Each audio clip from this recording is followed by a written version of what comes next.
Hello, this is Mark Patton, whiskey sommelier and executive bourbon steward and host of the Korea Bourbon Whiskey Club. Welcome to our whiskey wall. Today's topic is one that has been discussed recently in the Korean market, and that is, what is the meaning of the expression full proof, which, as you may know, shows up on 1792, also shows up on Weller, and also shows up on Benchmark.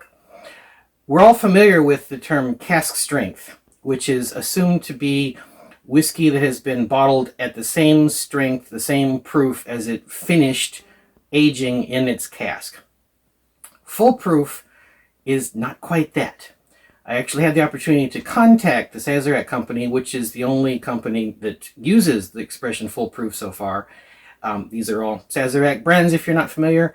And the explanation was, what they're doing is taking the finished aged whiskey, and when they bottle it, they're matching the proof back to barrel entry proof. So for the examples of 1792 and Benchmark, these go into the cask at the highest permitted proof under US law, which is 62.5%.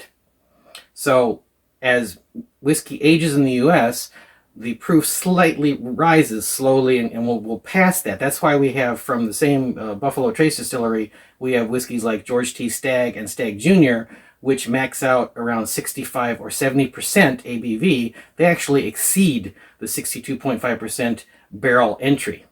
So when you add water back, then you bring it back down to that barrel entry proof. Weller, on the other hand, goes into the barrel at 57%. And so they match it back to 57, and that's what Weller full proof is. What this allows them to do, which is very creative in terms of line extension, is to have both a full cask strength, if they like, so no change at all, and a full proof, which is again matching that number back to the barrel entry. So it's going to be, if you say, for example, that 1792 would get up as high as a Stagg or a Stagg Junior, you could have 1792 at 62.5, and then you could have a 1792 up in the 65 to 70 range. It would be possible. So again, some creative marketing from Sazerac Company with their wonderful brands, and also something to remember when you're pulling that off the shelf. Full proof is not quite cask strength. It's the same direction, but it is a proof down adjusted number, and the number is to match the barrel entry strength of the aged whiskey. Hope this helps. Cheers.